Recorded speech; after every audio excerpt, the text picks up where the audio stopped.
बिस्मिल्लाहिर्रहमानिर्रहीम। तुमसे है पाकिस्तान में खुश आमदीद। मैं हूँ साजिद हुसैन।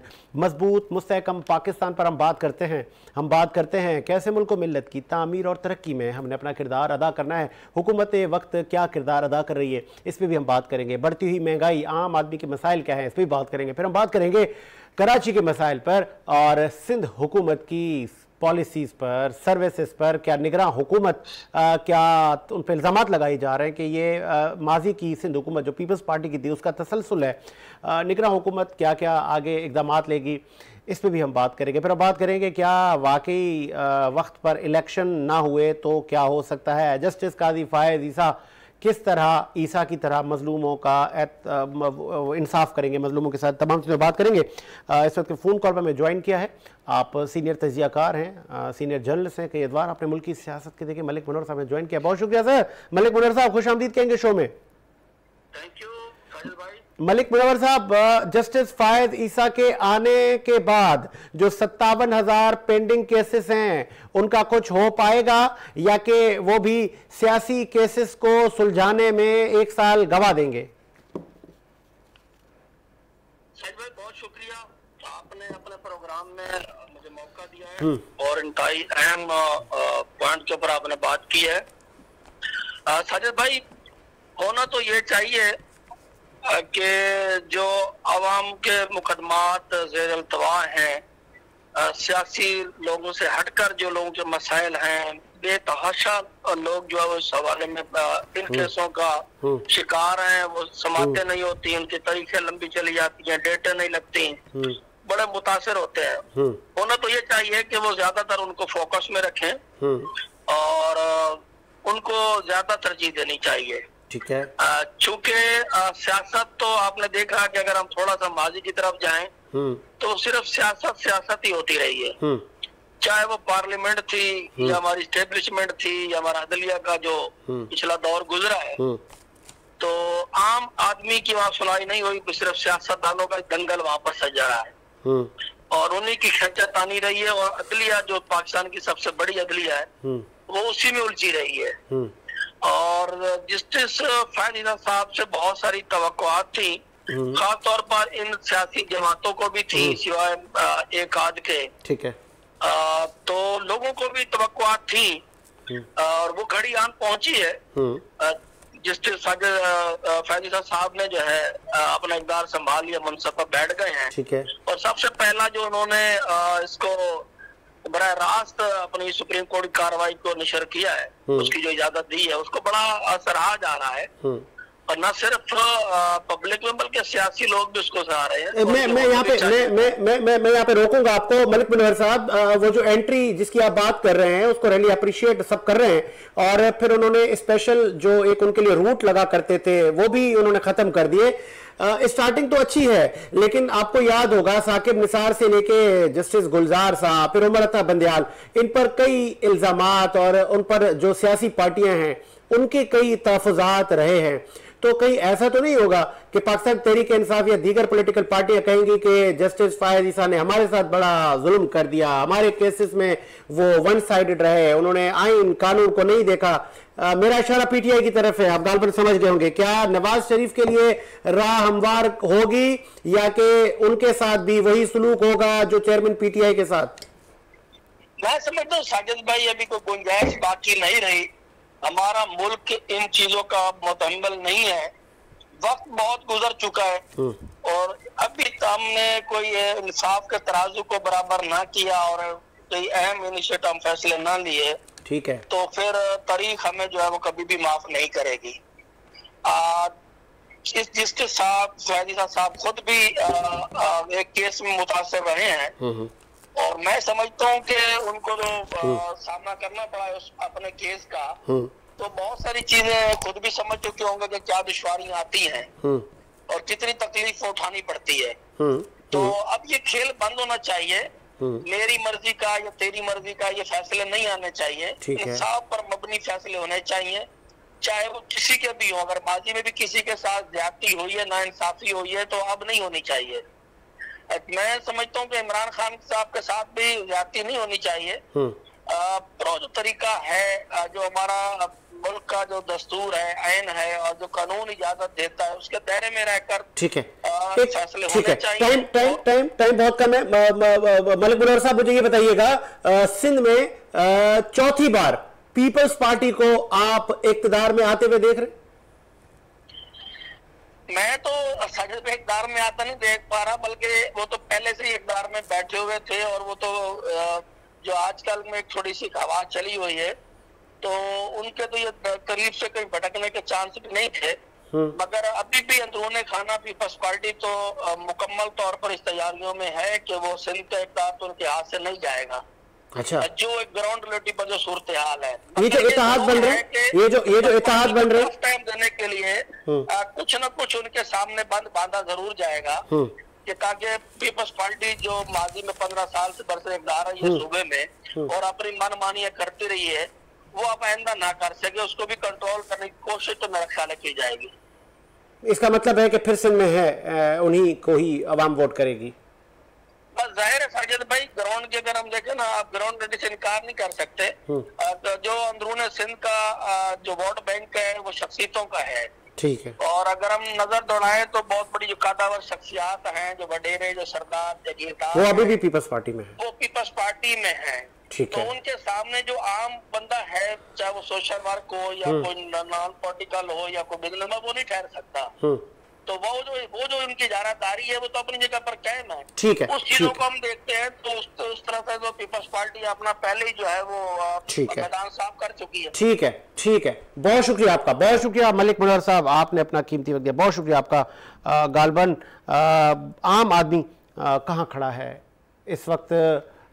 महंगाई का जो मामला है, ये जो तमाम चीज़ें इस वक्त मुल्क में चल रही हैं, जो मईशत का जो बुरा हाल है, उस पे कसूरवार कौन है, आम आदमी के मसाइल हल कौन करेगा, इन तमाम चीज़ बात करेंगे। प्रोड्यूसर साहब, हमें अगर टेलीफोन लाइन पे ज्वाइन किया है, इस वक्त इकोनॉमिक एनालिस्ट हैं आप और ई कॉमर्स स्पेशलिस्ट हैं आप, मोहम्मद जमाल डेडी साहब ने ज्वाइन किया। बहुत शुक्रिया जमाल डेडी साहब, खुश आमदीद कहेंगे शो में। बहुत मेहरबानी सर। वालेकुम अस्सलाम। जमाल डेडी साहब, आम आदमी स्पेशली नौजवान अब बाहर की तरफ देख रहा है कि मैं किसी और मुल्क चला जाऊं, पाकिस्तान में रोजगार के वसाइल अब कम होते जा रहे हैं, पेट्रोल के प्राइसेस 332 से भी तजावुज करने की अभी तक इतलात हैं। ऐसे में आम आदमी कहां जाए, क्या मशवरा देंगे, कैसे इकोनॉमी को बेहतर किया जाए और आम आदमी को रोजगार के मौके कैसे पैदा किए जाए? देखिए साजिद भाई, इस वक्त हालात मुश्किल जरूर है पाकिस्तान में, और इन्फ्लेशन भी काफी हाई है और ये प्रॉब्लम्स तो सामने हैं, बट दुनिया में भी इस वक्त वर्ल्ड वाइड भी इन्फ्लेशन बहुत ज्यादा है, ऐसा नहीं कि सिर्फ पाकिस्तान में। बट पाकिस्तान में इस वक्त थोड़ा पॉलिटिकल अनस्टेबिलिटी है, इसकी वजह से ये प्रेशर डबल, हमें ज्यादा प्रेशर फील हो रहा है। तो अब भी पाकिस्तान में आगे जाके मौके हैं और नौजवान लोग जो है वो काम कर सकते हैं, बस थोड़ी कॉन्फिडेंस की कमी है। वो कॉन्फिडेंस देना पड़ेगा हमें और लोगों को बताना पड़ेगा, लोग इंशाल्लाह एफर्ट करेंगे तो इंशाल्लाह पाकिस्तान में मौका जरूर मिलेगा। अच्छा, ये भी बताइएगा, सिर्फ इंटरप्ट जमाल डेडी साहब, ये भी बताइएगा, ई कॉमर्स पाकिस्तान में लॉन्च हुआ था गालबन 4 से 5 7 साल पहले, तो फिर आज ई कॉमर्स इंडस्ट्री कहां खड़ी है? अरबों रुपए का रेवेन्यू दे रही थी और उस पर हजारों नहीं लाखों नौजवान हिस्सा ले रहे थे, उसका रेशो इस वक्त कहाँ है? क्या वो भी तनाजुली की तरफ से नहीं है? देखिए, एक चीज आपको मैं बताऊं, देखिए ई कॉमर्स इंडस्ट्री का भी वाबस्ता जो है वो है तो मार्केट से है ना, मैन्युफैक्चर से है, मार्केट से है, इम्पोर्ट से है, काफी चीजें है ना। अगर चीज अवेलेबल होगी तो सेल हो सकेगी ना, तो ये बेसिकली शॉपिंग साइड होती है। तो प्रॉब्लम देखिए जरूर है इस वक्त, बट ये है कि पिछले 3-4 साल के अंदर ई कॉमर्स ने पाकिस्तान में पहले से बहुत ज्यादा ग्रोथ किया है। मतलब पहले अगर आप समझ लें कि आज से 6 साल पहले $1 बिलियन की मार्केट थी, तो इस वक्त 5 से 6 बिलियन की मार्केट है। ठीक है, मुझे लास्ट में ये भी बताइएगा कि ये जो ई कॉमर्स इंडस्ट्री है, इसको हुकूमती सतह पर पजीराई की जा रही है? जो आपके मामलात हैं वो फिलफोर हल होते हैं या कि हुकूमतें इस तरफ तवज्जो देने में नाकाम जा रही हैं? लेकिन मैं आपको एक बात बताऊं कि ई कॉमर्स के हवाले से इस वक्त वो तवज्जो तो नहीं है गवर्नमेंट की, क्योंकि इसकी वजह ये है कि इकोनॉमिकल हालात आपके सामने है, उनकी दूसरी चीजों पे इतने उनके सामने प्रॉब्लम है कि वो इस तरफ तवज्जो नहीं दे पा रहे। उसूलन जो है वो आईटी सेक्टर और ई कॉमर्स की तवज्जो देनी चाहिए, क्योंकि यही है कि इसके अंदर ग्रोथ यूथ लेवल की यूथ की ग्रोथ इसी में हो सकती है, नौजवान इसमें आगे निकल सकता है। हाँ, अभी तो मोबाइल फोन भी पाकिस्तान में बन रहे हैं, ऐसा ही है?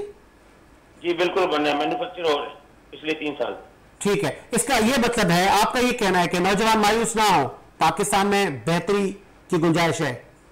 मुझे तो नहीं लगता मायूस होने का, क्योंकि कॉन्फिडेंस होना जरूरी है। हमारे मुल्क में अगर हम कॉटेज इंडस्ट्री है, छोटी इंडस्ट्री है, उसको हम प्रमोट करें, आईटी को हम प्रमोट करें, ई कॉमर्स को हम प्रमोट करें, हम इन चीजों को अगर प्रमोट करें और लोगों की मतलब हमें भी खुद को भी हेल्प करनी चाहिए और गवर्नमेंट सतह पे भी बड़े लेवल पे काम होना चाहिए, तो इंशाल्लाह पाकिस्तान इम्प्रूव हो सकता है। कोई इकोनॉमिकल हालात एक लास्ट में आपके टाइम का फायदा उठाते हुए, क्योंकि आपके पास भी बहुत सारी एम्प्लॉयमेंट है, तो आपका भी बड़ा मिशन था कि इसको बढ़ाएंगे, काम को बढ़ाएंगे और नौजवानों के लिए रोजगार के मौके पैदा करेंगे।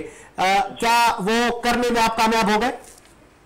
देखिए अल्हम्दुलिल्लाह हम तो अपना कॉन्फिडेंस के साथ काम कर रहे हैं और हमें हमारे लिए तो पाकिस्तानी सब कुछ है और ठीक है, हालात बुरे जरूर हैं मगर हम अपने मकसद से पीछे नहीं हटे। बहुत शुक्रिया आपका, बहुत शुक्रिया मोहम्मद जमाल डैडी साहब, आपने अपना कीमती वक्त दिया। मुझे प्रोड्यूसर साहब ब्रेक का कह रहे, एक ब्रेक लेते हैं, ब्रेक के बाद हासिल होते हैं।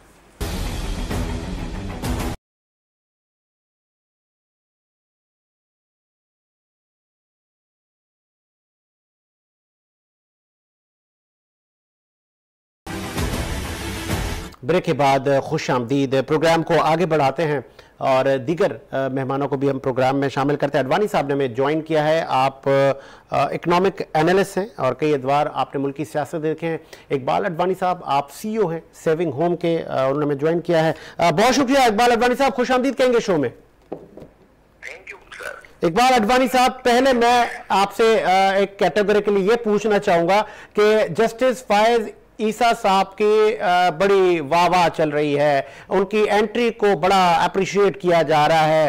क्या आगे जाके जिस तरह माजी के चीफ जस्टिस पर पॉलिटिकल पार्टियां तनकीद करती रही हैं, फिर ये भी तो कहीं सियासी जज तो नहीं हो जाएंगे? नहीं, देखिए स्टेप इन्होंने 2-4 स्टेप बहुत अच्छे लिए हैं कि प्रोटोकॉल इन्होंने नहीं लिया और फिर तो सबसे बड़ी बात इन्होंने जो नजर आ रही है, वो जो मेन जो मैं इसका सेंट्रल आइडिया जो निकलता है इसका, वो अपने जजों को यूनाइटेड करना चाह रहे हैं। क्या बात है, और अगर ये जजों को यूनाइटेड कर जाएंगे तो सुप्रीम कोर्ट की जो डैमेज हो गई है वो बहाल हो जाएगी। और ये बहुत अच्छा स्टेप है कि हर जज को साथ लेकर चल रहे हैं और प्रोटोकॉल नहीं दिया। ये तो समझे एक सब जगह होता है कॉस्मेटिक चीजें, ये तो इसको अगर हम इतनी इंपोर्टेंस नहीं दे, लेकिन जो मेन जो सुप्रीम कोर्ट के लिए जो काम कर रहे हैं वो सबसे बड़ा काम है कि ये यूनाइटेड कर रहे हैं। तो जब अगर जज यूनाइटेड हो जाएंगे तो सुप्रीम कोर्ट की एक पावर बन जाएगी, एक इमेज बन जाएगी।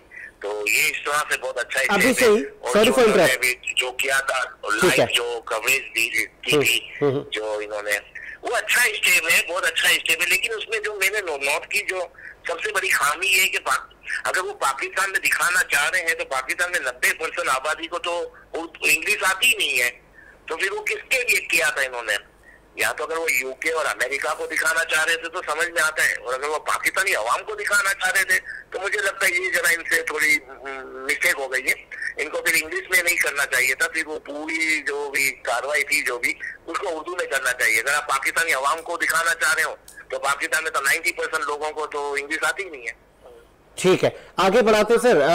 आपको ये भी याद होगा कि ये वही चीफ जस्टिस हैं जिन पर सदर मुल्क आरिफ अलवी साहब ने रेफरेंस दायर किए थे। उनकी अहलिया सरीना साहिबा भी रसीदें दिखाती थी, वो कोर्ट में पेश हुआ करती थी।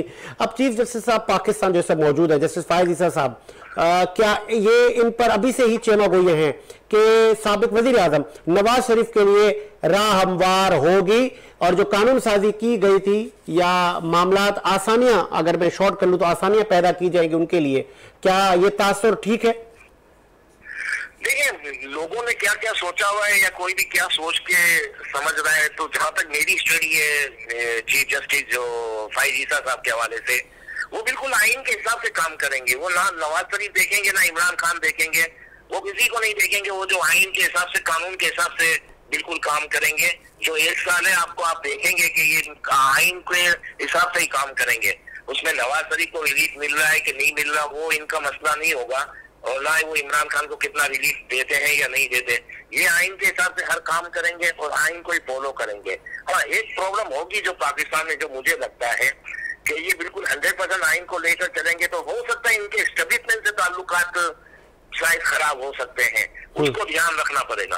और अगर इनके एस्टेब्लिशमेंट से ताल्लुकात सुप्रीम कोर्ट के अगर खराब हो जाते हैं तो ये फिर पाकिस्तान के लिए अच्छा नहीं होगा। 1 साल का टेन्योर है इनके पास, फायज ईसा साहब के पास। इस 1 साल में बेहतरी आएगी? जो 57,000 पेंडिंग केसेस हैं, जिसका ईसा साहब बता भी चुके हैं कि उस पर हमने काम करना है, प्रैक्टिस और प्रोसीजर बिल का भी मामला अभी भी पेंडिंग में है, आपको लगता है ये गुत्थी सुलझ पाएगी? देखिए, इनके लिए 2-3 चैलेंजेस बहुत बड़े हैं। एक तो मिलिट्री कोर्ट के हवाले से और दूसरा इलेक्शन के हवाले से। ये 2 बड़े चैलेंज ही हैं कि ये काम इस पे कर पाएंगे कि नहीं, ये अगर कर भी देंगे अनाउंसमेंट तो इम्प्लीमेंट कर पाएंगे कि नहीं, क्योंकि मुझे लगता है कि यही वो 2-3 चीजें हैं जहाँ पे इनके साइड इस्टेब्लिशमेंट से ताल्लुकात थोड़े खराब हो जाए। तो यही चैलेंज है जो सबसे बड़े, जो 2 मैंने आपको बताया। एक तो मिलिट्री कोर्ट के हवाले से जो बात हो रही है, दूसरा इलेक्शन टाइम पे 90 दिन के अंदर। ये जो है ये वाकई ऐसे हालात हैं अभी, ये सबसे बड़ा चैलेंज है, उसको वो किस तरह लेकर चलते हैं ये देखना है। ठीक है, एक बहुत इंपॉर्टेंट, आपको याद होगा माजी के चीफ जस्टिस खुद नोटिस वो बोटो लिया करते थे, चाहे वो पेट्रोल प्राइसेस हो या के दीगर मामलात हो, फिर कानून साजी हुई, लेकिन अब जो महंगाई है, जो कि आम आदमी को एक पेट्रोल 332 रुपए का मिल रहा है लीटर। फिर मैंने देखा कि कुछ दिन पहले एक एनजीओ के साहब हजार रुपए की पर्चियां बांट रहे थे, लोगों को पेट्रोल डलवा रहे थे कि यार लोगों की मदद की जाए। पेट्रोल पहले खाना खिला के मदद की जाती थी, अब पेट्रोल डलवा के आम लोगों की मदद की जा रही है। इस सिचुएशन में क्या मजीद खराबी होगी, मजीद पेट्रोल महंगा होगा, मजीद महंगाई की तरफ मुल्क जाएगा, या कि अब ये ब्रेक लगेगा और इस पे फाइज ईसा साहब भी वैल्यू ऐड करेंगे? नहीं, इसमें फाइज ईसा साहब महंगाई को किस तरह कंट्रोल करेंगे ये तो मुझे नहीं लगता कि ये कुछ कर पाएंगे। महंगाई तो बढ़ेगी, क्योंकि जब हमने जब IMF से जो वायदा किया है, अगर उस मुआहदे को हम इम्प्लीमेंट करने जाएंगे तो महंगाई तो बढ़ेगी। हाँ, लेकिन इसमें ये हो सकता है कि अगर हम कुछ जैसे पेट्रोल की चोरी, इलेक्ट्रिक की चोरी, ये सब चीजें जो ईरान से पेट्रोल आता है इनको कंट्रोल कर लें, इलेक्ट्रिक की चोरी को कम कर लें हम, और इन सब चीजों से जो बचत हो उसको आप रिलीफ दे दें आम लोगों को, 200 यूनिट 300 यूनिट फ्री कर दें, पेट्रोल में कुछ कर दें। अदरवाइज आप समझते हैं कि महंगाई तो पाकिस्तान में बढ़ेगी, फिलहाल इसको तो रोक नहीं सकेंगे हम। यही सब चैलेंजेस बहुत ज्यादा है, जिसी वजह से मैं कह रहा था कि अगर ये 2-3 महीने में इलेक्शन हो जाते हैं, बजाय लग रहा है कि जल्दी हो जाएंगे 2-5 महीने में, तो इसके बाद हम किस तरह चलेंगे यही सवाल है कि इसके बाद कितना कुछ नए सब सियासतदान आ जाएंगे, वही पार्लियामेंट में आएंगे, तो हालात यानी पाकिस्तान के समझे हर आने वाला दिन खराब की तरफ जा रहा है। पाकिस्तान के हालात बहुत खराब हैं, सबके लिए चैलेंजेस बहुत हैं। अब देखें क्या होता है, किसके बारे में तो अभी कुछ कहना मुझे लगता है कब वक्त हो जाएगा। ठीक है, बहुत शुक्रिया आपका इकबाल वानी साहब, आपने अपना कीमती वक्त दिया। इस वक्त हमें ज्वाइन किया है, आप सीनियर रहनुमा हैं, आपका ताल्लुक MQM पाकिस्तान से, अब्बास जाफरी साहब ने ज्वाइन किया है। जाफरी साहब खुश आमदीद कहेंगे शो में। जी बहुत बहुत शुक्रिया। अब्बास जाफरी साहब, JUI का वफ्द भी MQM पाकिस्तान के पास आ गया।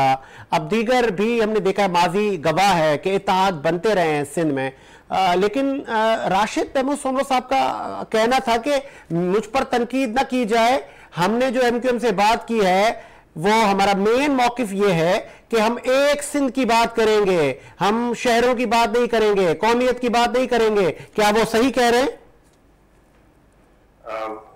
देखिए, बात यह है कि अभी है उनसे बातचीत जरूर हुई है GUI से, और अब तक इंतखाबी मुहिम में जाएंगे तो उसका पता चलेगा कि किस तरह का इत्तेहाद है। अभी तो सिर्फ बातचीत हुई है ना, बातचीत तो हर पार्टी से होती है। क्या राशिद, क्या JUI ने ये मौकिफ रखा था और आपने कहा था कि हाँ हम आपके साथ हैं इस मौकिफ में कि सिर्फ एक सिंध की बात होगी, शहरों की कौमियों की बात नहीं होगी? हम सभी सिंध की बात करें ना, सिंध का मौकिफ सिंध अंदरूनी सिंध जो है वो जाहिर सी बात है कि हमारे वोटरों की तादाद इतनी नहीं है, जो कि हो सकता है कि JUI की हो, तो उस वक्त देखा जाएगा। जब ये इलेक्शन होंगे तो उस वक्त देखा जाएगा। और सिंध की बात हो रही है, हमने भी सिंध की बात करी है। अच्छा, ये भी बताइएगा कि माजी में पीपल्स पार्टी के साथ लड़ाई झगड़े, फिर मोहब्बत सचियां, ये सिलसिला तो चलता रहा है। क्या अभी भी MQM पाकिस्तान पीपल्स पार्टी के साथ इत्तेहाद कर सकती है? देखिए, सारी चीजें तो कबल वक्त है ना।